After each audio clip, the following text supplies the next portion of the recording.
Rugrats was a juggernaut in the late 90s and early 2000s. While most kids shows were fighting with, other kids shows for ratings, Rugrats was pulling in ratings that were competing with the NFL. So with a successful show, 3 theatrical films, a considerable merchandising arm that includes video games heavily, what would be the next step for Nickelodeon's first real mega hit? Spin-offs.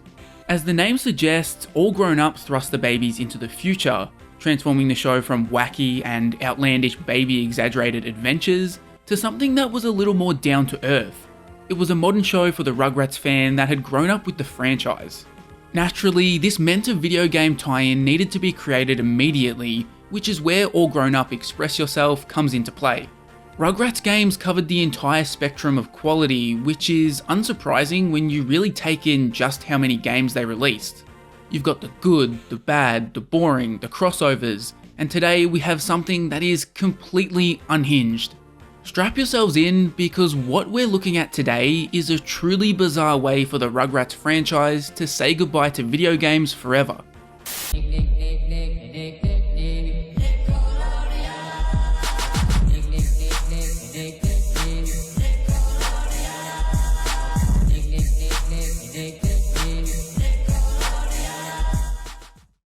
My name's Brandon and this is Nickelodeon Video Game History, a show where I take a look back on all of the video games based on Nickelodeon shows and retrospectively review them.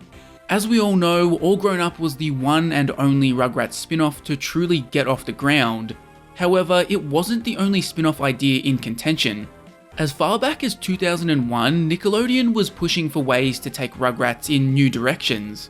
At that year's Television Critics Association tour, Nick execs mentioned the concept of All Grown Up as something they were actively workshopping into a new show. This was one of 3 competing ideas at the time. The other well-known idea from this time of brainstorming was Angelica and Susie's Preschool Days. As the title suggests, it would follow Angelica and Susie specifically throughout their preschool shenanigans. This was based off the idea of a Season 8 episode which explored that exact premise. Preschool Days never truly got off the ground, receiving just 4 episodes that were sort of swept under the rug. One of the oldest spin-off ideas for Rugrats centered just around Susie. Proposed for the 1999 television season, the series would take Susie from California and send her family to Atlanta, with the Rugrats Kwanzaa special in 2001 supposedly being used as a sort of backdoor pilot for this idea. You're probably starting to sense a theme here. Nick was extremely methodical when it came to deciding how they'd expand their cash cow, making sure to do a backdoor pilot before jumping in headfirst. All Grown Up was no exception. The concept for the series stems from the All Growed Up 10th anniversary special, and it's the entire reason we got this show. To say All Growed Up was a success would be an insane understatement. Critics loved it, with the special being nominated for the Outstanding Children's Program Emmy in 2002. More importantly, audiences flocked to it in ridiculous numbers. The special was not just the highest rated Rugrats episode ever, but it was the highest rated Nickelodeon show ever. The ratings were so off the charts that it almost single-handedly boosted Nickelodeon to being the overall highest rated primetime cable channel for that week. In terms of actual numbers, All Growed Up did a 7.2 ratings share, which back in 2001 was equal to 12 million people sitting down and choosing to watch the Rugrats characters grow up. At the time of its airing, it was the 2nd highest rating for a cable show in 2001. I can't overstate how absolutely nuts this all is. The strength of its ratings basically forced Nickelodeon to turn it into a full-fledged show. Nickelodeon put out a statement the day after the ratings came in, essentially saying they have no choice other than to make All Grown Up. The audience demanded it.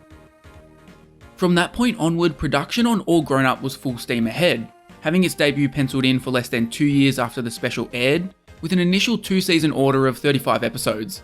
It also bumped Preschool Days down the pecking order and eventually into the discard pile, which is probably for the best. Look at that ghastly art style. Other than aging the characters up and tackling some more mature topics, All Grown Up played with the actual structure of episodes, moving to a 1-segment 22-minute episode format rather than having 2 11-minute segments. After taking the highly coveted post-Kids' Choice Awards slot to premiere its first episode, All Grown Up then made its debut in its regular time slot later that year. A lazy 5.2 million viewers tuned in for that episode, which placed it second in the ratings behind that night's NFL game on ESPN. All Grown Up ran from November 2003 to August 2008, spanning 5 seasons and 55 episodes, which kinda surprised me as a kid because I never really clicked with the show. I was just kinda neutral on the show growing up. I'd watch it if it was on, and Lord knows Nickelodeon Australia would always play that season 1 episode where Grandpa Lou is a chaperone on a school field trip, and Tommy is a real asshole to him. I must have seen that specific episode like 20 times, but I never really embraced it. I always compared it to As Told by Ginger in my head, and it just never matched up. Part of that is due to the subject matters of the shows and the specific demographics they were targeting. All Grown Up was targeted towards the 9 to 11 range, while Ginger skewed a little older with its stories. As a kid, As Told by Ginger appealed to me much more because it seemed so mature. And that long and winding backstory leads us to the game I'm covering today. All Grown Up Express Yourself was released on October 19, 2004 for the GBA. It would serve as the one and only game based on the All Grown Up series, while simultaneously finding itself with the honour of being the last ever Rugrats game in general. Bizarrely, there was actually a PC game based on the All Grown Up special. The developer in charge here was our old friends at Altron. They've developed so many Nick and Cartoon Network games that we have experienced every possible high and low with them. Most recently, they worked on Nicktoons Freeze Frame Frenzy, which was released less than a month prior. So would you be shocked to hear that this game flopped with critics? Metacritic has the game at a 4.9 with a random outlier 8.2 review doing a lot of heavy lifting. With that score removed, the game flops to a 4.1, which puts it into contention for the worst Nickelodeon game of all time. All Grown Up removed a lot of the fantastical elements that Rugrats games had relied heavily on for their gameplay ideas, so what could Express Yourself possibly have in store for us?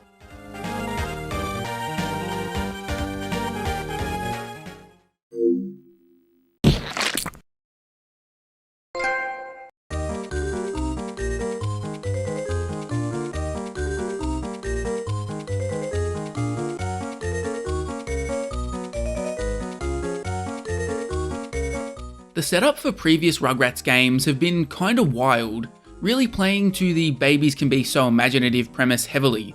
You've got Stu building a literal castle in the backyard, time travel, and Angelica's fantasy world of fashion. So where did Altron decide to go with a much more down-to-earth show?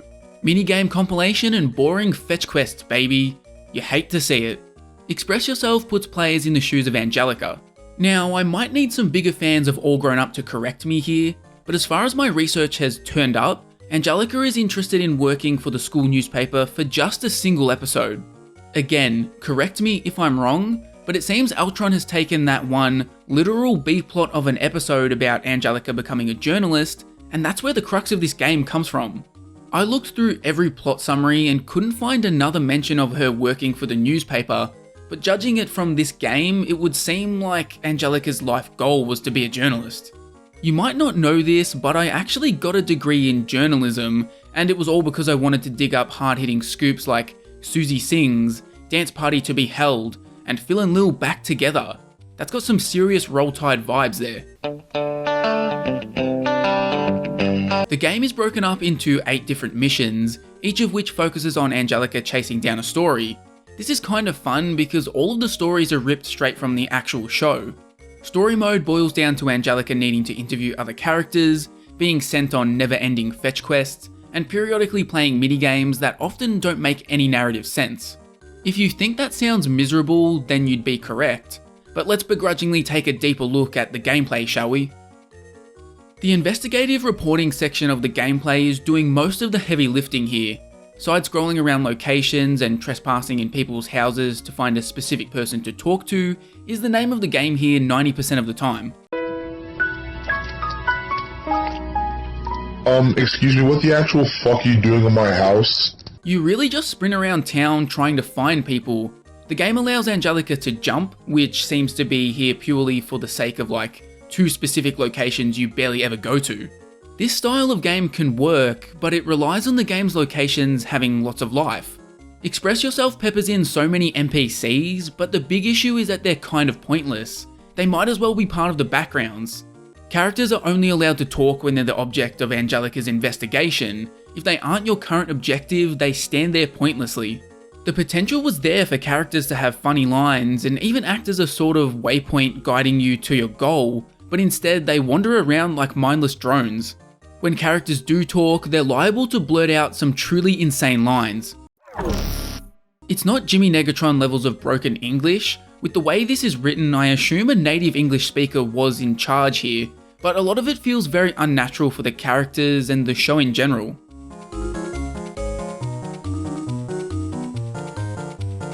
Express Yourself gives you 3 different hubs to explore, all based on locations fans would have seen in the show. There's the suburban area where the kids' houses are, as well as the weird forest area. You've got the school area where the school is, and then there's the downtown city area with places like the Java Lava, or the museum where Tommy was an asshole to Grandpa Lou. For the first 50% of the game or so, you're restricted to travelling between just 2 locations per mission, then in the back half they let you loose in all 3. This is a double-edged sword, so the first half of the game can be a bit boring because you're stomping across the same locations constantly. You pretty much only use the suburban and school areas. I think Altron realised this would be repetitive, which is why they held the downtown area back for the second half to inject some life into the final stretch of the game. And while allowing players to travel across 3 different hubs does give your eyes some variety, it compounds a big issue in Express Yourself. So much of this game is just you wandering around aimlessly. Majority of the time, Express Yourself doesn't hint at where the next character you have to speak to is located. The only solution in these scenarios is to make an educated guess as to where that character would be. If that fails, it's time to comb through literally every inch of the game. When characters aren't the focus of the story, you can often find them always in the same spot. For example, Kimmy was pretty commonly found in this classroom. And if you ever need Grandpa Lou, you can always find him loitering suspiciously around these 2 girls who seem to be huddling away from him in fear. Maybe Tommy was right to be an arsehole to him. Checking those locations out is often a good way to avoid the dreadful slog of searching the game's entire map, but this will often fail you. Having a vague familiarity with some of the episodes recreated here, I was able to use my knowledge of how they played out in order to find some of the characters quicker. I think this might have been Altron's intent, but it's very clumsy. Like, why does the climax of the mission where Chucky was pretending to be Chongo to impress a girl take place in a warehouse? This game just boils down to being Fetch Quest the video game. If you've seen my review of Code Lyoko Get Ready to Virtualize, this whole game is pretty much built around the boring normal world sections of that Code Lyoko game. One of the strangest running themes of Express Yourself is NPCs being obsessed with volleyballs. And no, this isn't meant to be a joke by the developers here. At least once per mission, Angelica will interview a character who will tell her that they're not speaking a word to her until she brings them a volleyball. You then proceed to find one laying around randomly for no reason, return it, and then you proceed to play a minigame. I can't even begin to comprehend the thought process behind this. I can't even find a single mention or example of volleyball being played in All Grown Up. Googling the terms Rugrats All Grown Up Volleyball only results in this game popping up.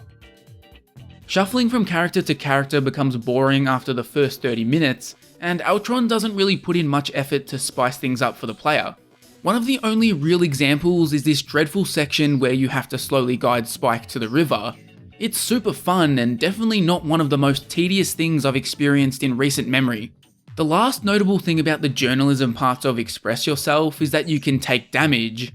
Yes, I'm just as confused as you are.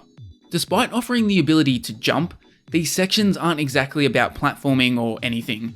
Yet, as Angelica runs about town, she will constantly get knocked on her ass by all manner of things. I was in disbelief the first time I turned a corner and got absolutely cleaned up by some jerk on a skateboard. Spiders, rats, pocket sand, the game has no shortage of things trying to kill Angelica for some strange reason. The only interesting thing about this bizarre addition is that Angelica's health is represented by pieces of paper. You have 8 of these, and a bunch of them go flying everywhere when you get hurt, simulating the experience of Angelica running around town holding her notes. It's kind of neat, but there is absolutely no reason for there to even be a health bar here. It purely exists to annoy the player.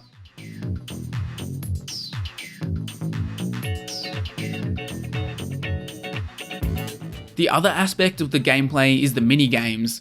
In this sense, Express Yourself is sort of like a stealthy sequel to I Gotta Go Party. You stomp about different locations and then periodically get a minigame. Sometimes the minigames will tie into the story, but other times you'll break out into a completely random minigame for no reason. The volleyball games are obviously the worst offenders here. Seriously, what is with these characters and their volleyball obsession?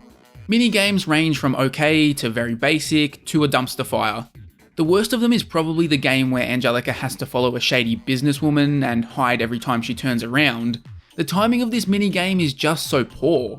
On the better side of things, you get to dress Lil up in some truly heinous outfits as part of a different minigame. It is so bad, I want to give you a 0, but that's not possible. So I give you a 1.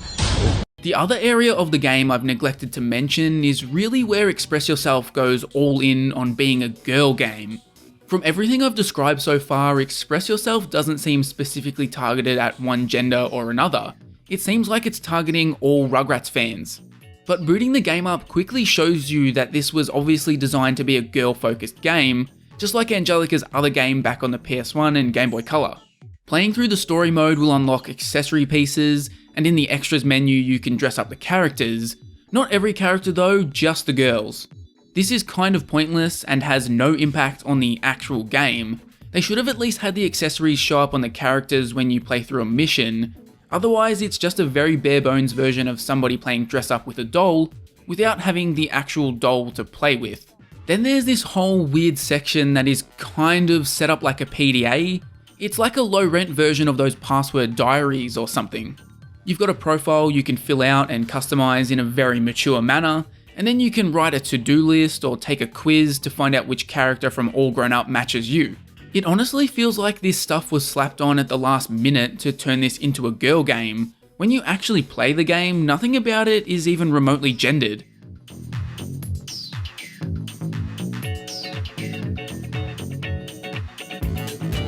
Visually, Express Yourself is decent.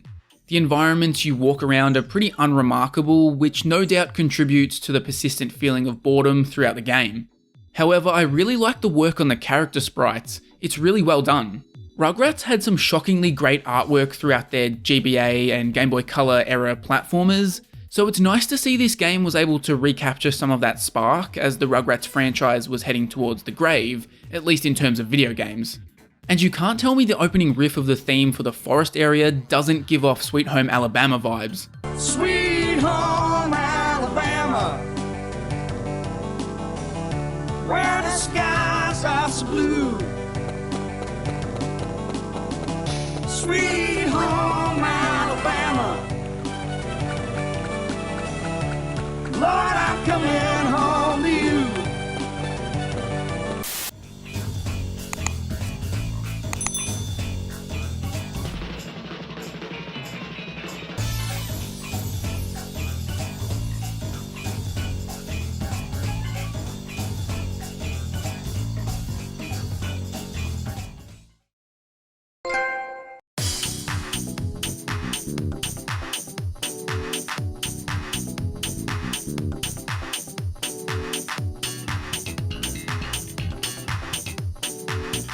I think the idea of gendering video games is kind of dumb, and I'm glad that practice has pretty much died out, at least in the console space.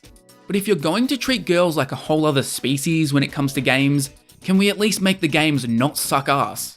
Totally Angelica was not good, and this just takes the poor quality to a whole other level. There is literally no reason to play Express Yourself. It's boring and tedious, the minigames aren't fun, and the one saving grace is that the sprites are nice, but not even the best the franchise has seen. It's a shame that Rugrats' time in the video game space ended so poorly. It had its ups and downs, but there were more than a few really good games. As you probably know, Rugrats was rebooted in 2021 and was recently renewed for a second season. It's probably a long shot, but maybe one day we'll see a new Rugrats game following that series. I'm not holding out hope though. Nickelodeon seems pretty set on only making SpongeBob games and Nicktoons crossovers. Individual shows aren't getting video games unless they star a yellow sponge. And with Express Yourself done and dusted, we look towards next episode, which is going to be one of the more unique videos I've ever made. I'll be covering Nicktoons Movin', yet another Nicktoons crossover game, but with a big twist this time. Movin' was one of only 23 games total to be exclusively made for Sony's ahead of its time peripheral, the iToy. That means you're going to see my dumb face flopping around to play this game, so look forward to that, I guess. To make sure you don't miss what is sure to be one of the strangest videos I ever make, hit the subscribe button, and follow me on Twitter to stay up to date on what's happening with the channel.